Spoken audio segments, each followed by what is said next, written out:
orang-orang itu healing tanpa disiplin. Passive income bagaimana lebih besar dari gaya hidup. Nah ini mungkin banyak yang nanya begini Pak. Memang kalau pengeluarannya banyak itu gimana Pak? Nah itu masalahnya kan di situ. Gini loh, yang namanya itu relatif pengeluaran kan banyak katanya. Saya beri contoh.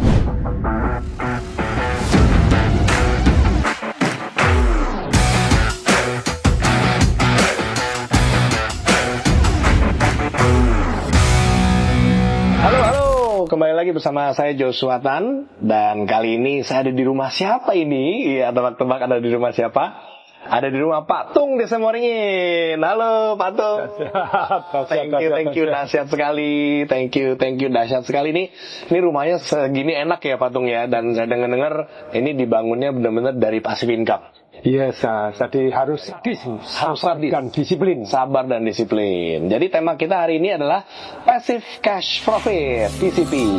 Nah, kita hari ini mau belajar, kita hari ini mau sharing-sharing dari kehidupannya Pak Tung yang benar-benar langsung praktek ini ya. Dan saya belajar dari 2010, saya pun udah praktek nih hasil muridnya ya. Kalau katanya kalau guru yang berhasil adalah paling nggak muridnya berhasil gitu Pak ya. Thank you Pak Tung, saya sudah cukup berhasil dari sampai saat ini. Bisa cerita sedikit konsep sadis itu mungkin buat kita para yang mendapat gaji gitu ya, atau yang pebisnis. Ini ada yang dengar di sini, ada yang pebisnis, ada yang karyawan lah ya. Konsep sadis itu katanya tuh teori gitu Pak. Mana bisa kita gini ya, sadis, sabar dan disiplin. Pengeluaran tuh menambah terus katanya gitu. Nah ini ada yang protes itu, pengeluaran nambah terus, mana bisa kita sabar dan disiplin? Iya. Kan ada yang protes begini, waduh sadis, sabar dan disiplin kapan bahagianya gitu ya. Iya. Ini wah kita sabar terus, disiplin keburu mati deh gitu ya. Terus berarti ada yang lebih parah lagi, menuduh gini, berarti Pak Tung tuh dari dulu sengsara ya, nikmatnya baru belakangan. Enggak, dari awal saya tetap bahagia ya, tetap nikmat ya. Ternyata ada sabar dan disiplin, caranya seperti apa gitu ya. Jadi prinsip sabar dan disiplin itu, berapapun income kita masuk harus disisihkan. Tantangan hari ini yang paling berat itu adalah orang-orang itu healing tanpa disiplin. Itu dia tuh, healing tuh maksudnya menikmati gitu ya. Ya, happy tanpa target. Tanpa target. Itu yang sering terjadi ya. Happy dengan target itu, saya juga disiplin mengalokasikan uang. Jadi setelah saya alokasi untuk masa tua yang aman dan menguntungkan, alokasi cadangan if something happen, saya juga masih bisa bertahan punya cash. Alokasi yang untuk bertumbuh sudah saya lakukan. Kalau saya tetap ada alokasi yang saya gunakan untuk happy harus habis. Di dalam proses saya sabar dan disiplin membangun tadi profit cash pasif cash profit. Very good istilah. Pak, daripada passive income mendingan. Ada orang bilang katanya gini, cuan, lah kalau cuannya nggak ada cashnya, iya, nggak ada ciennya, harus ada cuan dan ciennya ada duit masuk akal. Very good. Nah, saya happy dari dulu juga tetap happy. Terus kemudian, boleh nggak Pak Tung dengan target? Boleh. Kayak misalnya target itu begini, wah saya mau beli mobil listrik, ini lagi tren misalnya. Iya. Tapi passive income saya belum cukup. Mobil listriknya berapa? 800 juta. Kalau saya bisa tahun depan, nah itu kan gitu yang tahun depan saya dapat 3 miliar. Nanti kan Anda dengan target. Disiplin baru happy. Anda healing sama setelah Anda disiplin, atau Anda target diri Anda sendiri bisa investasi sekian. Punya income sekian, investasi sekian boleh dipakai. Gitu. Yang sering terjadi gini Pak, itu sebuah putaran. Kadang-kadang kita pun masih terjadi. Dan saya lihat banyak orang pusing nih karena masalah gitu ya, kurang uang dan sebagainya. Akhirnya mau healing. Nah karena mau healing jadi makin pusing karena itu pakai cicilan gitu kan. Pakai apalah, minjem sana sini gitu. Terus akhirnya makin cicilan lagi. Healing tanpa disiplin ya. Disiplin dulu baru healing. Jadi kalau belum jangan dulu. Nah ini mungkin banyak yang nanya begini Pak.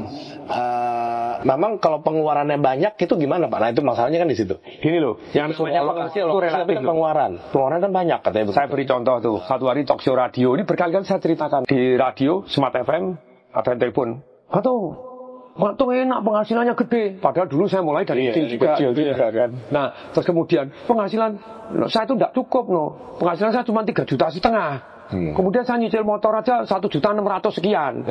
Terus kemudian istri anak 2. Istri saya tidak kerja, hidupin anak gini, mana bisa saya nyisihkan.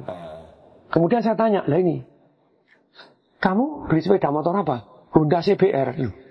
Honda CBR harganya berapa? Waktu itu 35 juta berapa gitu ya. Oke. Terus kemudian DP-nya berapa? 9,5 juta. Terus cicilannya berapa? 1,6 sekian.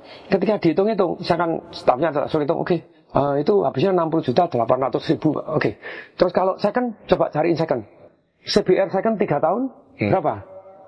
Nyicilnya berapa? 32 bulan. Oke. Kalau 3 tahun ternyata 3 tahun itu harga CBR bekas itu 12 juta 800. Jadi rugi 48 juta. Iya. 3 tahun hilang duitnya 48 juta, kerjanya 3 juta setengah itu income 3 tahun. Iya. Karena income-nya cuma 3,5 juta gitu. Jadi lebih baik beli second aja. Second dan Honda Legend kayak yang tahun 2000 loh, harganya cuma 2 juta. So, CBR. 2 juta loh. Jawabannya gimana? Tapi gampang rusak loh. Kalau Anda pengen dimaklumi, saya maklumi wong yang miskin Anda. Bukan saya tak maklumi, kalau butuh maklum tak maklumi. Begitu banyaknya orang cerita tuh untuk minta dimaklumi. Jadi sebenarnya kuncinya adalah gaya hidup ya. Betul. Jadi ini kalau resep kaya itu apa sih? Definisi orang masing-masing. Majalah Forbes cerita bahwa Anda kaya itu kalau punya penghasilan di atas 1 juta dolar. Kalau dari saya sangat senang kata-katanya Robert T. Kiyosaki. Orang yang kaya adalah apabila besok dia berhenti kerja, dia tetap bisa mempertahankan gaya hidupnya tanpa harus menjual asetnya sampai dia mati. Berarti tanpa menjual aset loh. Berarti dia punya tadi tuh pasif cash profit gitu, yang dapat masuk bersih uang dan tanpa harus bekerja. Nah, kaya itu ternyata kan kalau dari definisi itu tadi resepnya sederhana sekali. Berarti pasif income-nya lebih besar dari gaya hidupnya. Pasif income bagaimana lebih besar dari gaya hidup. Untuk di awal-awal turunkan gaya hidup dulu supaya pasifnya lebih cepat. Turunkan gaya hidup. Nah, menurunkan gaya hidup itu dua. Menyederhanakan dan menunda kesenangan. Menyederhanakan dan menunda kesenangan. Coba satu dulu. Kalau menyederhanakan, Anda harus tahu bedanya antara perlu dan pengen. Iya. Kayak tadi, Anda perlu healing toh? Betul. Tapi Anda pengen ke Paris, beda. Healing mantik healing belakang atau ke belakang nih aja gitu ya atau apa. Jangan ngabisin waktu nonton. Ngabisin hidup Anda. Maksudnya cari yang sederhana gitu ya. Kayak mobil tadi beli motor jangan yang 32 juta. Anda perlu kendaraan, Anda kepengen BMW, beda nggak? Perlu sama pengen Anda harus paham untuk menyederhanakan hidup. Kemudian tadi kalau menyederhanakan hidup, Anda bisa beli baru, beli second. Kemudian bagaimana menunda kesenangan? Menunda kesenangan itu level yang terjelek. Anda konsumtif dengan hutang kayak tadi. Nah, itu bahaya banget ya kalau kita konsumtif dengan hutang. Jadi kalau hutang boleh dipakainya buat apa, Pak? Something yang produktif. Nah, berarti buat yang pebisnis, juga untuk yang karyawan tadi penting untuk kita ngumpulin, nyisikan dulu, lalu juga supaya pengeluaran tidak besar, maka sederhanakan dan menunda kesenangan. Yang kesenangan ada 4 level. Satu, menunda kesenangan yang paling jelek itu Anda senang-senang dulu dengan hutang. Menikah, sunatan, pakai utang. Iya. Sekarang pertanyaannya gini, semua yang lihat video ini pasti nggak, tapi kan harus, Pak. Pret. Ini apa sih jawabannya itu, Pak? Double pret. Pret kuadrat. Kalau saya dulu menjawab dengan damainya. Lebih penting pernikahannya atau perayaannya. Iya. Tapi balik lagi ya, tadi ya. Menunda kesenangan 4. 1, kurangi konsumtif dulu. 3 itu ada, jadi Anda punya duit cash baru beli. Iya. Itu lumayan, lebih bagus daripada utang-utang untuk konsumtif. Iya. Yang 3B, kalau tadi kan kurang bagus. Ini levelnya cukup lah. Itu apa? Ketika Anda punya 10 kali lipat, baru Anda beli barangnya. Misalnya Anda pengen beli mobil Ioniq 800 juta, Anda punya 8M beliau. Sudah punya uang 10 kali lipat, berarti 10%. Yang keren lagi kalau Anda yang 3A, level 3A berarti lebih bagus lagi. Yaitu sebetulnya Anda dengan target. Anda mungkin belum punya kekayaan seperti itu 10 kali lipat, belum punya tunai 10 kali lipat untuk beli. Tapi Anda dengan target, saya mau pengen beli 800 juta. Boleh, kalau saya dapat tahun depan saya dapat 3M 800 juta tak beli. Selama saya bisa investasi minimal 2 kali lipat, kalau bisa 3 kali lipat dari yang Anda konsumtifkan. Nah itu udah level 3. Level 4, level 3, level 2 yang lebih bagus lagi. Menunda kesenangan dengan cara bagaimana? Sampai passive income Anda mampu untuk nyicil.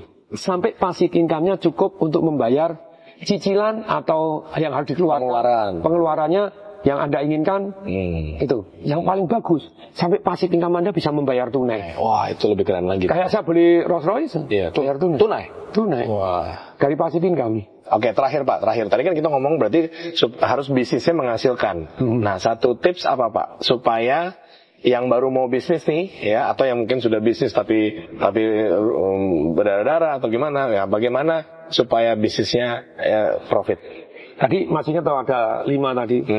Timing Anda. Timingnya mesti benar, waktunya. Kalau terlambat atau belum waktunya ya berat. Oke. Yang kedua masih ingat timnya toh. Timnya. Gini loh, apapun yang Anda tidak punyai sebenarnya orang lain punya. Iya, tinggal Anda cari punya modal, ada orang yang punya modal. Oke. Anda tidak punya pengetahuan marketing, ada orang yang punya pengetahuan marketing. Iya. Anda tidak tahu tentang akuntansi, ada orang yang tahu tentang akuntansi. Iya. Anda tidak tahu tentang bagaimana marketing online, ada orang yang tahu tentang marketing online, kan gitu ya. Jadi timnya harus melengkapi yang Anda tidak bisa, yang Anda tidak punya. Yang kedua. Itu membuat tim gitu. Kemudian yang berikutnya, yang ketiga, tentu saja kalau Anda mau startup, kemungkinan berhasilnya akan lebih besar kalau ide Anda 3 hal. Punya manfaat nyata sungguh-sungguh. Punya manfaat nyata sungguh-sungguh. Yang kedua, bisa dipercaya. Bisa dipercaya. Yang ketiga, punya perbedaan dramatis. Lebih cepat, lebih murah, lebih apa dibanding orang lain. Oke, tadi yang pertama timingnya, yang kedua timnya, yang ketiga idenya. Ada punya kelebihan yang dramatis gitu ya. Yang keempat apa Pak?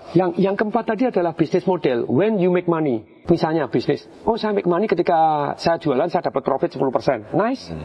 Ketika ada orang pasang iklan. Nice. Ketika bisnisnya saya jual baru saya make money. Nice. Yang kelima Pak? Pendanaan. Baru uang. Jadi jangan dikit-dikit mau bisnis apa, maunya modal katanya. Sebelumnya kalau orang uang, dia akan asal bisnis. Jadi kalau untuk bisnis model itu Anda harus tahu marketing, kontrol sama SDM-nya. Oke, berarti 5 baru pendanaan. Baru pendanaan. Nah, gitu. Nah, kalau Anda mau, jadi perhatikan ini dulu. Iya. Dan tentu saja satu kalimat ya yang membuat Anda lebih baik. Yaitu begini, kalau di dalam bisnis Anda pegang ini, dalam kehidupan pegang ini, dalam relationship pegang ini, kesehatan pegang ini, hidup Anda lebih baik. Satu kalimat yang very powerful. Apapun terjadi tidak ada artinya. Jadi ketika Anda bisnis ya mengalami tantangan, buka cabang dikorupsi sama karyawan. Iya. Masalah toh. Iya. Banyak yang berhenti. Tapi kalau Anda pegang kata ini, ada yang korupsi. Oke, supaya besok tidak terjadi lagi. Yes, pertanyaannya gimana caranya supaya tidak terjadi lagi gitu ya. Nah, kalau pada mau informasi lagi nih, mau belajar lagi tentang bisnis tadi, ada Business Revolution ya? Ada Business Revolution, ada Marketing Revolution. Kalau Business Revolution itu belajar tentang apa sih? 5 hal. Menemukan peluang itu caranya bagaimana? Menemukan dan mencari peluang. Kemudian memilih. Tidak semua peluang layak untuk Anda tangkap. Iya. Peluang itu ada yang cocok untuk Anda, ada yang tidak cocok untuk Anda, disesuaikan dengan kemampuan dan kemauan Anda untuk menerima risiko. Karena semua peluang ada risiko. Yang ketiga adalah bagaimana menangkap peluang. Perjanjiannya seperti apa, negosiasinya bagaimana. Oke, terus? Kemudian yang keempat, bagaimana membesarkan. Mengelola dan membesarkan. Oke. Mengelola dan membesarkan peluang. Nah, ini dia nih. Ini sudah launch. Sudah launch ya Pak ya? Sudah launch. Ini oversold. Jadi mohon maaf yang masih nunggu kiriman, sabar menanti. Percetakannya kalah cepat dibanding dengan yang jualan. Maklum judulnya Sales Magic, oke? Gitu ya. Wah, menarik banget nih ya. Kita ngomong macam-macam dari awal sampai akhir. Kita mungkin berarti kesimpulannya apa nih Pak? Ya, Patung. Kita temanya passive cash profit tadi ya. Kesimpulannya supaya kita bisa pada punya passive cash profit dan bisa kaya seperti Patung ya. Atau lebih kaya lah. Lebih kaya lagi. Banyak orang yang lebih kaya dari saya. Kalau satu kalimat itu pentingnya apa nih Pak? Kalau satu kalimat itu ya learn and take action. Nah, itu. Jadi hidup, kita semoga hidup diberkati dan jadi berkat untuk orang lain kan gitu ya. Dahsyat. Sejauh mata memandang, telinga mendengar, hati merasakan, pikiran menganalisa, dan tetap jangan mengkultus individukan orang, dan tetap pelajarin yang bisa dipelajarin dari orang-orang tadi, maju terus gitu ya. Yes. Oke, thank you banget Patung. Thank you. Sharingnya. Sampai ketemu lagi. Kayaknya perlu ini ke part kedua nanti ya. Kita akan nantikan lagi passive cash profit dan sharing dari Patung Desem Waringin. See you.